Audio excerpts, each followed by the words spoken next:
We're here today to launch the new awards in mental health and wellbeing at SQF levels 4 and 5. It's an opportunity to share the content with potential deliverers from schools and colleges, and we'll also be looking at how these qualifications will be assessed.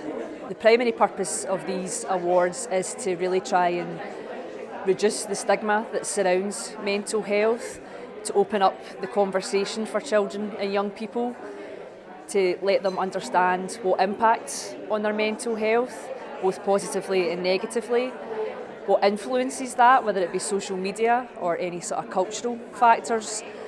And another main point of these awards is really to enable young people to have coping strategies and for them to build resilience so that they can face whatever challenges are going on in their lives.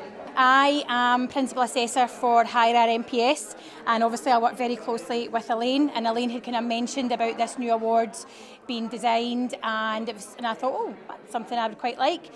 Obviously part of my remit is wider achievement, so the idea of giving kids that opportunity to achieve in an area which was very relevant for them.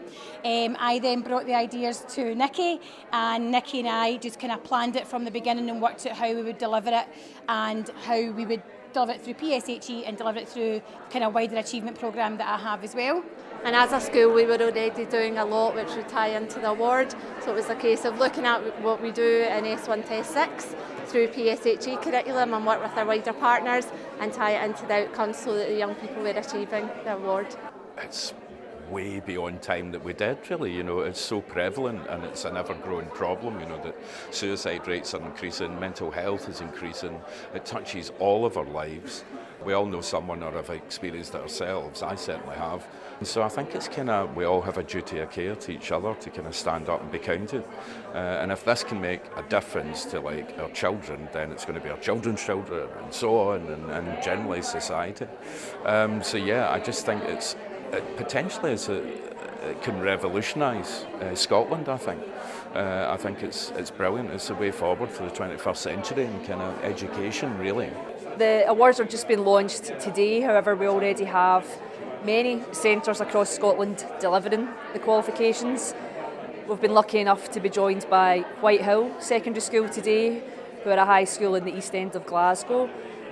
They have actively, since we mentioned the launch of these qualifications, worked with us, so they are already developing materials. They've already linked in with charities which are next to the school and have built real cross-curricular opportunities with their PSE department, also within their science department. I hope today is just the start. Really, we've had so much interest across the country. A lot of colleges have said that they'll be offering this across, like Edinburgh College as an example, have said across their 5 campuses as of January. So we know already that there'll be big numbers, and we just hope that we can do this in a kind of collegiate approach, that we can work together.